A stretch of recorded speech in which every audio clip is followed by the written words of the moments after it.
कितने बजे यहाँ पर आएगी तो चालो हूँ तमने बताऊँ। तो चालो दोस्तों, आ वीडियो पसंद आए तो लाइक करजो ने चैनल में नया हो तो चैनल ने सब्सक्राइब करजो। तो दोस्तों તમારી GRTC નામ લાઈવ એપ્લિકેશન ડાઉનલોડ કરી લેવાનું છે। આ બનાસકાંઠા ડિસ્ટ્રિક્ટની છે, ગુજરાત રાજ્યની। તો ત્યાં તમારી નજીક જો તમારું બડું મોટું સ્ટેશન હોય અને સિલેક્ટ કરી લેવાનું છે। ચાલો મારા નજીકમાં આ નામનું સ્ટેશન જાને સિલેક્ટ કરી લેશે। તમારું पहले लोकेशन ऑन कर लेवानुं छे। लोकेशन ऑन करवा आपको यहाँ पर बहुत सारे जो मोटे स्टेशन होंगे वो यहाँ पर देखने को मिलेगा। तो चलो मैं यहाँ पर अपना स्टेशन सिलेक्ट कर लेता हूँ। तो चलो सिलेक्ट करने के बाद दोस्तों आपको यहाँ पर काम, तो मैं आज आपको यहाँ पर बताने वाला हूँ कि दियोदर से अहमदाबाद का रूट चेक करेंगे। तो चलो हमें दियोदर से अहमदाबाद जाऊँ हुए तो चलो मैं यहाँ पर आपको यहाँ पर सिलेक्ट करने बताऊँ। तो चलो यहाँ पर तमारे पहलू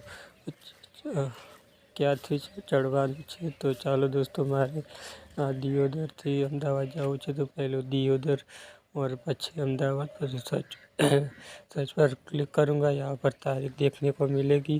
तारीख पसी दोस्तों आपको इस दिन के पूरे रूट यहाँ पर देखने को मिलेंगे। यहाँ पर रनिंग होगी तो यहाँ पर रनिंग होगी और चलने वाली है तो यहाँ पर शेड्यूल दिखेगा। तो दोस्तों आपको जो रनिंग बस चल रही है उस पर क्लिक करेंगे तो यहाँ पर तमने कितना स्टेशन आने वाले हैं वो पण देखने को मिलेगा। पसी उसका मैप वो बस किस रोड पर अभी चल रही है वो भी मैप में देखने को मिलेगा। तो चलो मैंने पूरा रूट अब सर्च फिर से यहाँ पर हमें